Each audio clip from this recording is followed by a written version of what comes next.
Itanguriro igice ca 25. Aburahamu avyara abandi bana. Aburahamu arongora uwundi mugore yitwa Ketura, bavyarana Zimurani na Yokishani na Medani na Midiyani na Yishibaki na Shuwa. Yokishani avyara Sheba na Dedani. Abakomotse kuri Dedani ni n'Abashuri n'Abaretushi n'Abareyumi. Bene Midiyani ni Efa na Eferi na Hanoki na Abida na Erudaya. Abo bose ni uruvyaro rwa Ketura. Aburahamu araga Isaka ivyo yarafise vyose, ariko abana bo ku nshoreke Aburahamu yarafise arabagabira, araheza arabarungika akiriho ngo abatandukanye na Isaka umwana wiwe, bagende berekeye iburasirazuba, baje mu gihugu c'iburasirazuba nyene. Urupfu rwa Aburahamu. Nuko iminsi Aburahamu yamaze ni imyaka 175. Aburahamu aracikana, atambura ageze mu zabukuru, apfa yisaziye neza, ahamvya ababo. Isaka na Ishimayeli abana biwe bamuhamba mw'isenga ry'i Makipela, iri mw'itongo ryari irya Efuroni mwene Sohari umuheti, aharabana n'i Mamure. Ari ryo tongo Aburahamu yaguze n'Abaheti. Niho Aburahamu yahambwe bo na Sara umugore wiwe. Aburahamu amaze gupfa, Imana iha umugisha Isaka umwana wiwe, kandi Isaka yaba hafi y'iriba ry'i Lahayiroyi. Uruvyaro rwa Ishimayeli. Uru ni rwo ruvyaro rwa Ishimayeli mwene Aburahamu, uwo yavyaranye na Hagari umunyegiputakazi, inshoreke ya Sara. Aya niyo mazina ya bene Ishimayeli, ayo bitwa nk'uko bakurikiranye. Imfura ya Ishimayeli ni Nebayoti, hakurikira Kedari na Adiberi na Mibusamu na Mishima na Duma na Masa na Hadadi na Tema na Yeturi na Nafishi na Kedema. Abo nibo bana ba Ishimayeli. Ayo niyo mazina yabo nk'uko ibisagara vyabo biri, nk'uko ingo zabo ziri. Baba abatware 12 nk'uko amoko yabo ari. Iyi niyo myaka Ishimayeli yamaze, ni 137. Araheza aracikana, ahamvya ababo. Abiwe bahera i Havila, basagaza gushitsa Ishura, aharabana na Egiputa, mu nzira ija muri Ashuri. Kandi Ishimayeli yari yapfuye aho yishingiye amahema, asita bene wabo bose. Ukuvuka kwa Esau na Yakobo. Uru ni rwo ruvyaro rwa Isaka mwene Aburahamu. Aburahamu yavyaye Isaka. Isaka yari amaze imyaka 40 igihe yarongora Rebeka mwene Betuweli umwaramu w'i Padan Aramu, mushiki wa Labani umwaramu. Isaka atakambira Uhoraho kubw'umugore wiwe, kuko atavyara. Uhoraho yumva gutakamba kwiwe. Rebeka umugore wiwe asama inda, abana basitanira mu nda yiwe, maze aribaza ati, bimeze bitya, igituma nkiriho niki? Aragenda aja kubisiguza Uhoraho. Uhoraho aramwishura ati, inda yawe irimwo amahanga abiri, amoko abiri azokwitandukanya uhereye bakiva mu bura bwawe. Ubwoko bumwe buzorusha ubundi inkomezi, kandi bukuru azoshumbira butoyi. Maze igihe ciwe cyo kuvyara kigeze, basanga yaratwaye inda y'amahasa. Bukuru avuka ari inzobe y'umunyugubwe, yarakatse wese nk'impuzu y'ivyoya.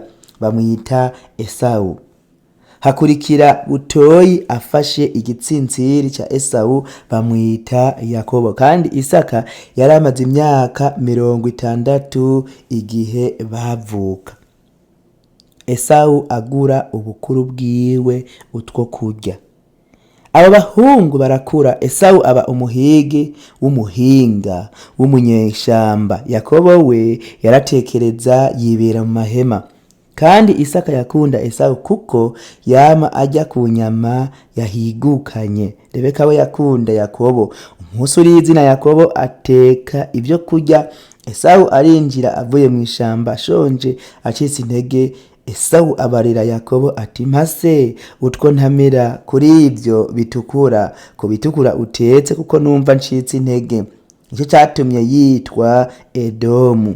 Yakobo aramwishyura ati shi tubanje kungurira nkegukira kuba samuragwa mu gishingo cyawe. Esawu aramwishyura ati raba ngira mve, none ibyo kuba samuragwa bizomarira iki?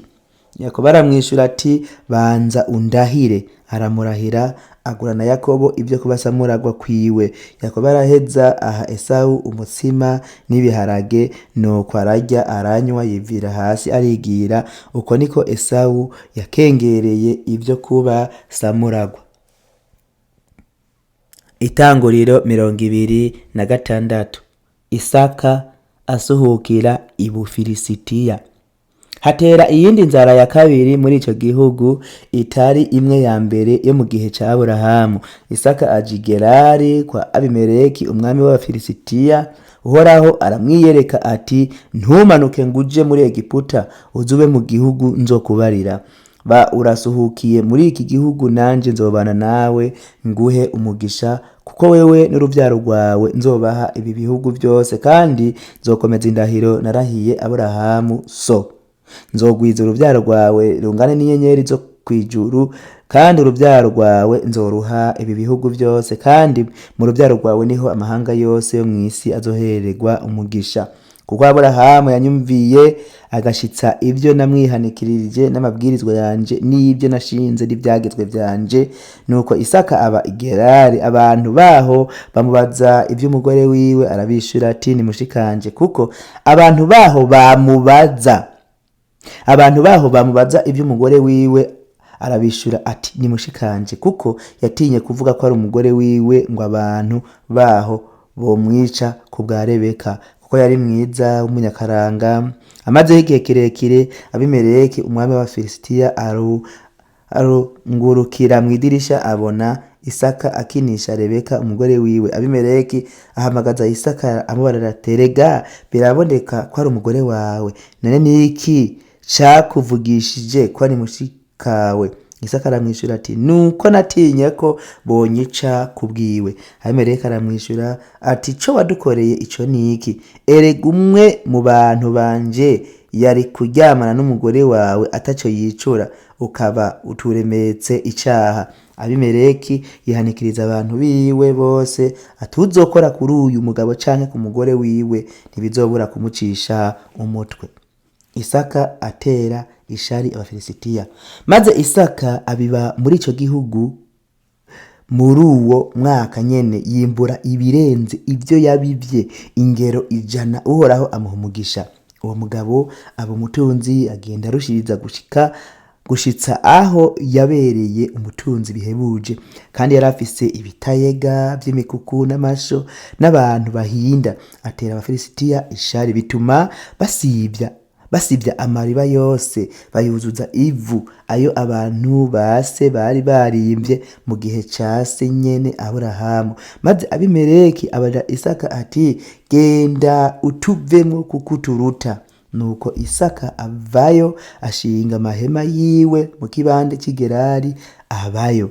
Isaka asibuza ya mariba amwe bari barimvye mu gihe ca se Aburahamu, kuko Abafilisitiya bari bayashibije. Aburahamu amaze gupfa ayita amazina nyene se yari yarayise. Bukeye abantu ba Isaka bimba muri ico kibande, babonamwo iriba ry'amazi adudubiza. Abungere b'Igerari batunganira ayo mazi, n'abungere ba Isaka bataya amazi n'ayacu. Isaka yita iryo riba Eseki, kuko baritatiye. Bongera kwimbira irindi riba naryo bararitonganira, aca aryita Sitina.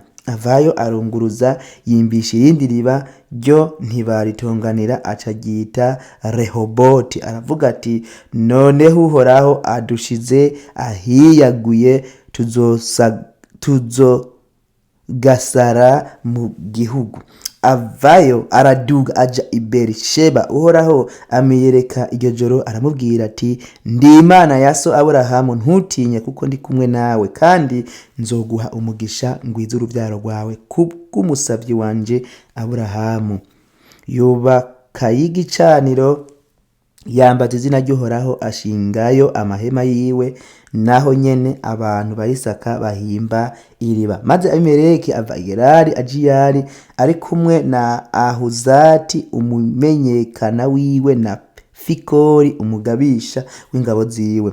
Isaka arababaza ati niki kibazanye iyo ndi kandi munyanka mwaranyirukanye iwanyu? Baramwishura bati twabonye rwose yuko Uhoraho ari kumwe nawe, tutihinge tuje gushira indahiro hagati yacu nawe, dusezerane isezerano nawe, kugira ngo nawe ntuzu tugirire nabi nkuko natwe tutakuriye n'urwara aca twakugize atari ibyiza gusa, kandi tukaba twagusezeye amahoro. Tubonye ko Uhoraho yaguhaye. Nuko Isaka abarondereza amazimano, bararya baranywa, bakoroka kare bashiraho indahiro, maze Isaka arabasezera bavayo bagenda amahoro. Kuri uwo munsi abantu ba Isaka baraza bamurira ibya Ryari babimvye bati turabonye amazi, aryita Shiba. Nico gituma ico gisagara citwa Berisheba na bugingo n'ubu. Esawu amaze imyaka 40 arongora Yuditi mwene Beyeri umuheti na Basemati mwene Eloni umuheti, batuntuza imitima ya Isaka na Rebeka. Itanguriro igice ca 27. Yakobo yihindura Esawu atwara umugisha wiwe. Isaka ashaje, amaso yiwe asigaye abona ivyijiji, ahwihwisha gusa, ahamagara imfura yiwe Esawu atewe mwana wanje. Aretaba ati sabwe. Aramubwira ati raba ndashaje, sinzi umunsi ruzompitana, none nda rero niwabire ibyo uhigisha umutana wawe n'umuheto wawe, ugende mw'ishamba uhige, ndonderere akanyama, uheze uteke zicumbe nk'izo nsanzwe nkunda, uzinzanire ndye, mbone kuguhezagira ntarapfa.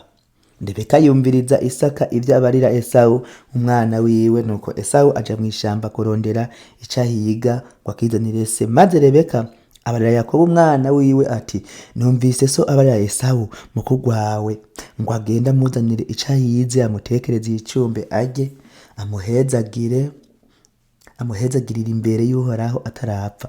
Nuko rero mwana wanje, enda niwumve ibyo nkubarira, genda mu mukuku unzanireyo amasuguru y'impene 2 meza meza, nanje ndonderere so mutekereze icumbe nk'izo asanzwe akunda, nawe uheze uzishire so arye, kugira ngo aguhezagire atarapfa. Yakobo yishura Rebeka nyina wiwe ati heraba Esawu mukuru wanje n'umuntu yakatse ibyoya, nanje umubiri wanje ni nkute, kumbure data yonkorakora ngasa n'ingunge kuriwe, nkikwegera umuvumo mu gishingo c'umuhezagira.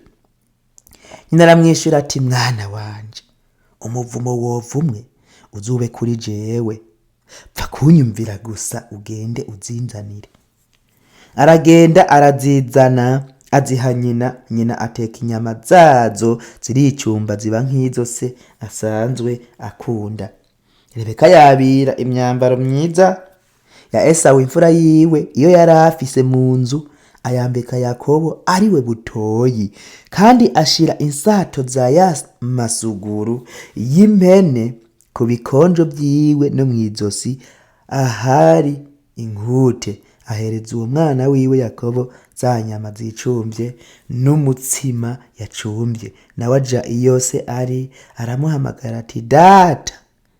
Aritaba ati aturinde ga mwana wanje. Yakobo yishura ati ni jewe Esawu imfura yawe, nkoze ibyo wambariye, enda se byuka wicare urye ku byo nahize kugira ngo umpezagire. Isaka abaza umwana wiwe ati ko warose n'ingoga ga mwana wanje? Ati nuko uhoraho Imana yawe ampaye kugira ibakwe. Isaka abarira Yakobo ati nda igira hino mwana wanje mukorakore menye kuri Esawu umwana wanje menye kuri Esawu umwana wanje koko canke kutariwe. Nuko Yakobo yegera se wiwe Isaka aramukorakoro aravuga ati ijwi ni rya Yakobo ariko ibikonjo ni vya Esawu. Ntiyamenya uwo ari we kuko ibikonjo vyiwe vyari kubwoya nk'ivya mukuru we Esawu. Nuko aramuhezagira aramubaza ati mbega uriwe Esawu umwana wanje koko? Aramwishura ati ndiwe. Aramubara ati vyigize hino nanje nge kuvyo wahize mwana wanje kugira ngo nguhezagire. Arabimwegereza ararya, amuzanira vino arashoza, maze se wiwe Isaka aramubara ati nyegera mwana wanje ungumbire. Aramwegera aramugumbira, yumva ubutamirane bw'imyambaro yiwe, aramuhezagira ati ubutamirane bw'umwana wanje bumeze nk'ubw'umurima uhoraho yahaye umugisha. Nuko Imana iguhe ku kime kiva mw'ijuru no ku biboribori byo mu ndimiro, hakikimbe impeke na vino. Amoko aza gukorere, amahanga aza kwikubita imbere, uzuganze abumuvukana bene nyoko bakwikubita imbere. Uzokuvuma wese avumwe, uzoguhezagira wese ahezagirwe. Esawu arizwa nuko abuze umuhezagira.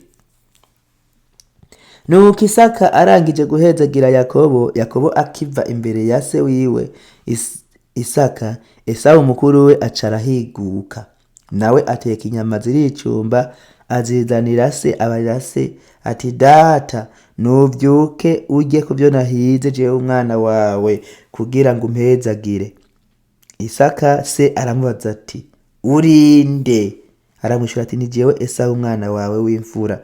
Isaka acahinda agashitsi kenshi cane ati none ninde yahize akanzanira kuri vyo nkaba nariye kuri byose utaraza nkamuhezagira, kandi nta kabuza umuhezagira azowugira. Esawu yumvise amajambo ya se araturikisha, aborogana umubabaro mwinshi cane. Abarira se ati mpezagira nanje se muvyeyi wanje. Aramwishura ati murumunawe yaciye mu bugunge atwara umuhezagiro wawe. Aramwishura ati Yakobo? Ni Yakobo koko?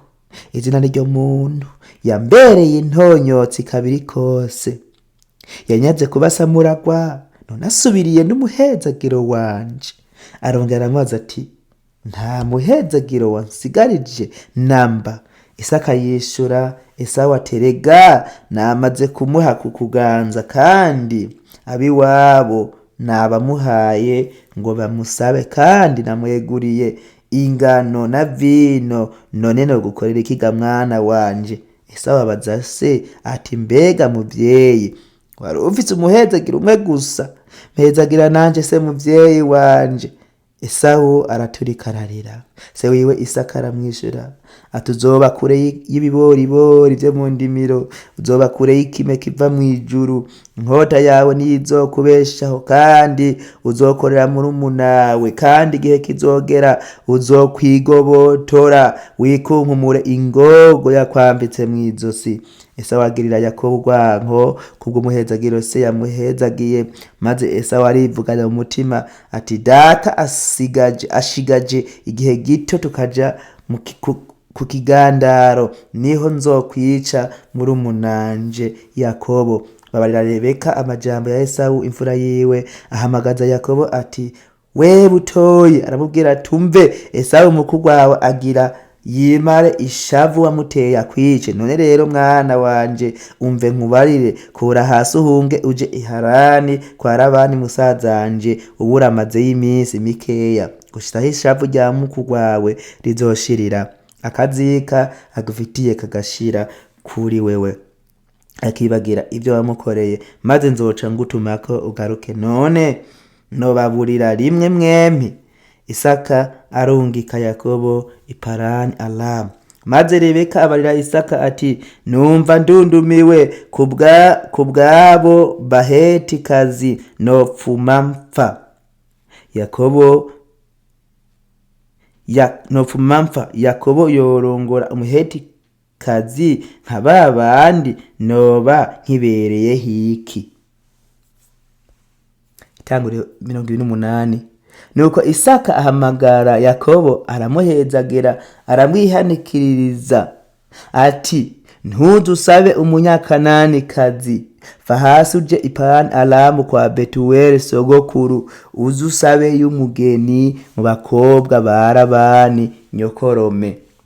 Kandi Imana ishobora byose iguhe umugisha, iguhe kurondoka, ikugwize kugira ngo uhinduke mwisinzi ry'amahanga, kandi iguhe umugisha yahaye Aburahamu wewe n'urubyaro rwawe nago, kugira ngo wegukire iki gihugu wabayemwo kitari canyu, ico Imana yemereye guha Aburahamu. Nuko Isaka arungika Yakobo aragenda aja i Parani Aramu kwa Labani mwene Betuweli Umwaramu, musaza wa Rebeka nyina wa Yakobo na Esawu. Maze Esawu abona yuko Isaka ahezagiye Yakobo, akamurungika i Parani Aramu gusaba y'umugeni, kandi ko yamwihanikirije akimuhezagira ati, ntuzusabe umunyakananikazi. Kandi ko Yakobo yumviye se na nyina akaja i Parani Aramu. Nuko Esawu abonye yuko abanyakananikazi batanezereye se wiwe Isaka, acaja kwa Ishimayeli asabayo Mahalati mushiki wa Nebayoti umukobwa wa Ishimayeli mwene Aburahamu, amuharika ba bagore yarasanganywe. Yakobo arota icuririzo. Yakobo ava i Berisheba agenda atumbereye i Harani, ashika ahantu araharara, kuko izuba ryari ricokeye. Yabiribuye mu mabuye yaho aragisegura, aryama aho hantu arasinzira. Ararota abona icuririzo gishinzwe hasi, umutwe waco ugashika mu ijuru. Abona abamarayika b'Imana bakidugako bakimanukako, kandi Uhoraho yarahagaze hejuru yaco. Aramubarira ati, nduhoraho Imana ya Aburahamu sogokuru, Imana ya Isaka. Iki gihugu uryamyemwo nzokiguha hamwe n'urubyaro rwawe, kandi urubyaro rwawe ruzongana n'umukungugu wo hasi, ruzogasara iburengerazuba n'iburasirazuba n'iburaruko n'ibumanuko, kandi muri wewe no mu rubyaro rwawe niho imiryango yose yo mw'isi izoherwa umugisha. Kandi heraba ndi kumwe nawe, nzokuzigamira aho uzoja hose, kandi nzokugarukana muri iki gihugu, kuko ntazokureka ntarakora ibyo nkubariye. Yakobo arikangura aravuga ati, nukuri Uhoraho araha hantu, nanje sinari ndabizi. Aratinya aravuga ati, rega ahantu hateye ubwoba, ata n'inzu y'Imana sikindi, aha niho rembo ry'ijuru. Yakobo azinduka kare mu gatondo, yabera ryabuye yiseguye, ararishinga ngo ribe inkingi, arisuka kw'amavuta ya elayo. Aho hantu aca ahita Beteli. Ariko bwa mbere ico gisagara citwa Ruzi. Yakobo asezerana isezerano ati, Imana niyabana nanje ikanzigamira muri uru rugendo ndimwo, ikampa ibyo kurya n'ibyo kwambara, nkazogaruka kwa data nkira amahoro, Uhoraho azoba Imana yanje.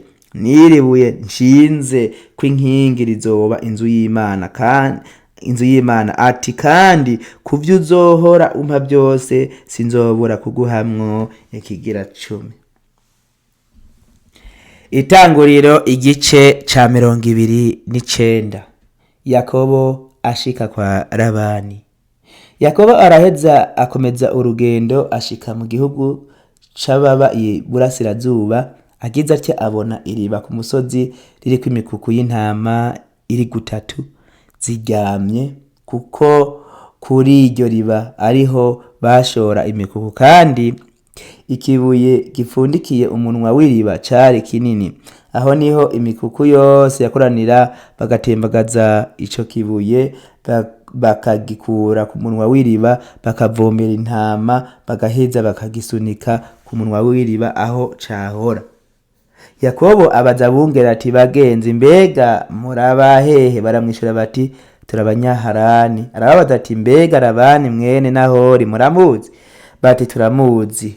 Arabaza ati iwe n'amahoro? Baramwishura ati bati n'amahoro, kandi ngurya n'umwigeme wiwe Rakeli azanye intama. Arababwira ati eheraba izuba riracariho amataha ntaragera ngo mwegeranye intama, nimuzishore muje kuba muraziragiye. Baramwishura bati ntitubishobora, imikuku yose itarakorana, kuko ikoranye niho batembagaza ikibuye bakagikura ku munwa w'iriba tukabona kuvomera intama zigashoka. Akivugana nabo Rakeli arashika azanye intama zase kuko ari we yaziragira. Nuko Yakobo abonye Rakeli mwene Labani inarume n'intama za inarume nyene, Labani aca yegera iriba atembagaza ca kibuye agikura ku munwa w'iriba avomera umukuku wa Labani, inarume zirashoka. Yakobo agumbira Rakeli araheza araturikararira. Yakobo yibarira Rakeli ko afitanye akamwe nawe, ko ari umwana wa Rebeka, nawe aca arirukanga abibwira se. Nuko Labani yumvise inkuru ya Yakobo mwishwa we, arirukanga aramusanganira, amugwa mu nda, aramugumbira, amujana iwe. Nawe adondera Labani ibyabaye byose. Labani aramubwira ati nukuri urubura bwanje uri amaraso yanje. Yakobo akorera Labani ngo amuhe Rakeli. Bamaranye ukwezi kumwe, Labani abarira Yakobo ati mbega kuko dufitaniye akamwe ico cotuma unkorera ku busa? Enda mbarira nze nkugerera iki? Kandi Labani yari afise abakobwa babiri, umukuru yitwa Leya, umutoya yitwa Rakeli. Leya yari afise amaso atarabika neza, ariko Rakeli yari mwiza wese w'umunyakaranga. Yakobo agomwa Rakeli yishura Labani ati nzogukorera imyaka ndwi uzumpe umwigeme wawe mutoya Rakeli. Labani aramwishura ati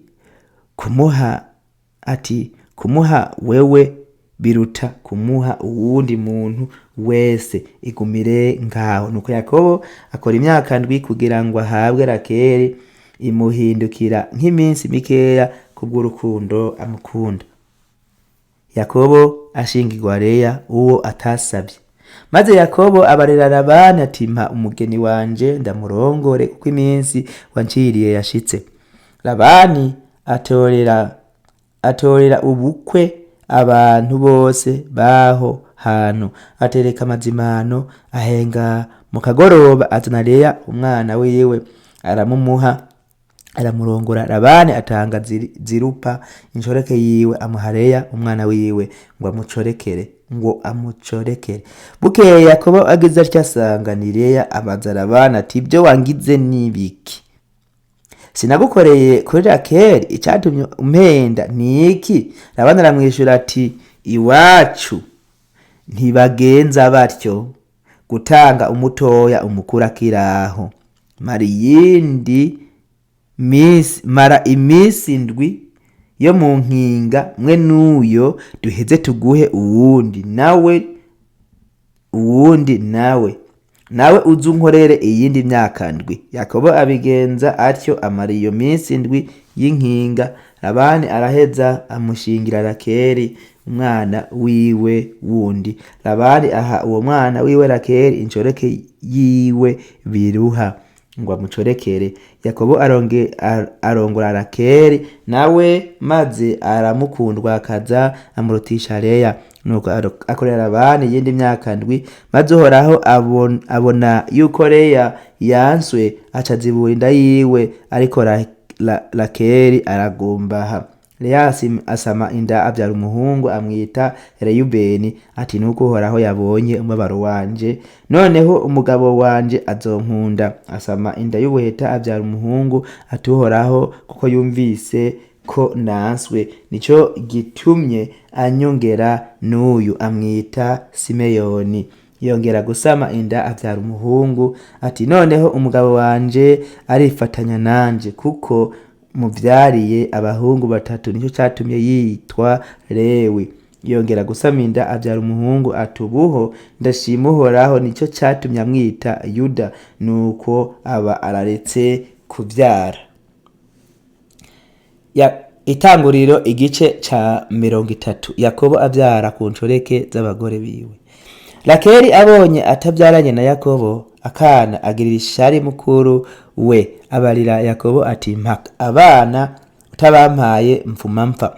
Maze uburake bwa Yakobo buziriringira Rakeli ati mbega jewe ndi mu gishingo c'Imana ko ariyo yakwimye ibyara? Aramwishura ati nguyo inshoreke yanje numurarire kugira ngo amvyarire abana ndonkere ibyara kuri we. Amuha Biruha inshoreke yiwe, nuko Yakobo aramurarira. Biruha asama inda avyarana na Yakobo umuhungu. Rakeli aravuga ati Imana inciriye urubanza ndatsinda, kandi yumvise ijwi ryanje impa umuhungu, nico catumye amwita Dani. Maze Biruha inshoreke ya Rakeli araheta asama inda avyarana na Yakobo umuhungu wa kabiri. Rakeli aravuga ati niganye na mwene mama bikomeye ndamunesha, amwita Nafutali. Leya abonye aretse kuvyara yabira Zirupa inshoreke yiwe, amuha Yakobo. Zirupa inshoreke ya Leya avyarana na Yakobo umuhungu. Leya aravuga ati ngize Imana, amwita Gadi. Maze Zirupa inshoreke ya Leya avyarana na Yakobo umuhungu wa kabiri. Leya aravuga ati ndahiriwe kuko abandi bagore bazonyita umuhigwe, amwita Asheri. Maze mwigenya ry'ingano Rayubeni aragenda ahumuka ku Madudayimu mu ndimiro, ayazanira nyina Leya. Rakeli asaba Leya ati mpase kutududayimu umwana wawe azanye. Leya aramwishura ati uvyise ivyoroshe kuntwara umugabo, none ugomba kuntwara amadudayimu umwana wanje azanye? Rakeli aramwishura ati none rero iri joro arakurarira numpe utududayimu tw'umwana wawe. Ku mugoroba Yakobo atasha avuye mu ndimiro, Leya arasohoka aja kumutega, aramubwira ati ni jewe ukwiye kurarira kuko nagutangiye ingero y'amadudayimu y'umwana wanje. Nuko aramurarira iryo joro. Imana yumvira Leya, asama inda avyarana na Yakobo umuhungu agira gatanu. Leya aravuga ati Imana irangereye kuko nahaye umugabo wanje inshoreke yanje, amwita Isakari. Leya asama iyindi nda avyarana na Yakobo umuhungu agira gatandatu.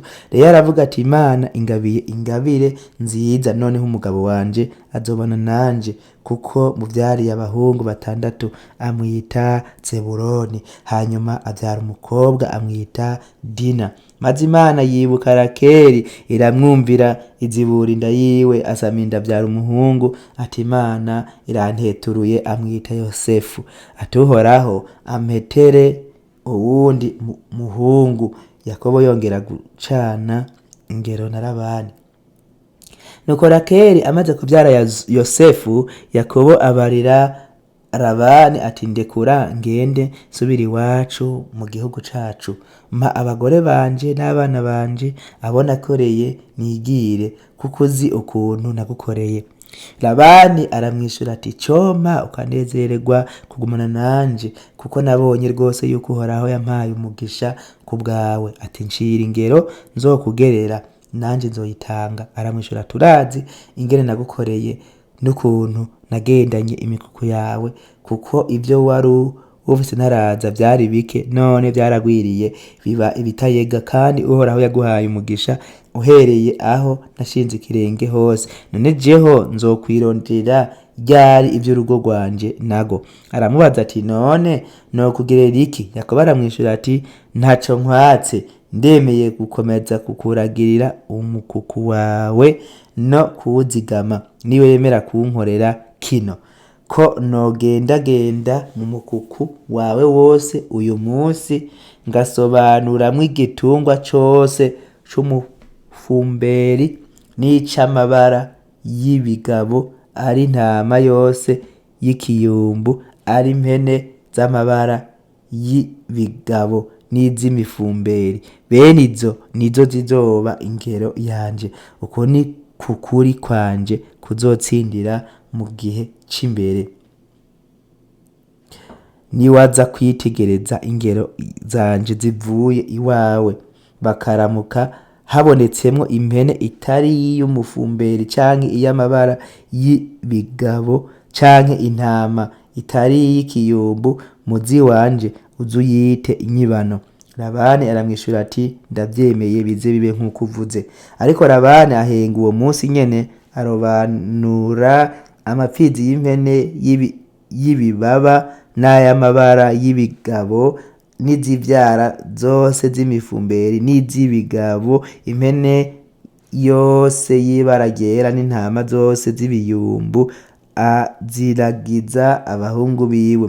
Ashira itandukaniro hagati yabo na Yakobo ry'urugendo rw'iminsi 3. Nuko Yakobo aragira imikuku ya Labani isigaye. Yakobo aca inkoni mbisi zitwa imirebeni n'izitwa shakedi n'izitwa imyarumoni, azicako amabara yera asa n'imisengo, agaragaza ahera h'imbere ku nkoni. Ashira izo nkoni yaciyeko amabara imbere y'imikuku, ku migende no ku ngomero aho imikuku iza kunywera, kandi iyo zije kunywa zaca zima. Imikuku yimira imbere y'izo nkoni ikavyara iz'ibibaba n'iz'imifumberi n'iz'amabara y'ibigabo. Izivutse Yakobo yazishira ukwazo, maze imikuku akayibangurira iz'ibibaba n'iz'imiyumbu zose mu mukuku wa Labani, agashira imikuku yiwe ukwayo ntayisukiranye n'iya Labani. Kandi uko inziza zo mu mukuku zirinze, Yakobo yashira za nkoni imbere y'umukuku ku migende kugira ngo zimire hagati y'izo nkoni. Ariko iyo zibaye mbimbi ntazishireho, bituma imbi ziba iza Labani, inziza ziba iza Yakobo. Uwo mugabo agwiza itunga cane, agira imikuku myinshi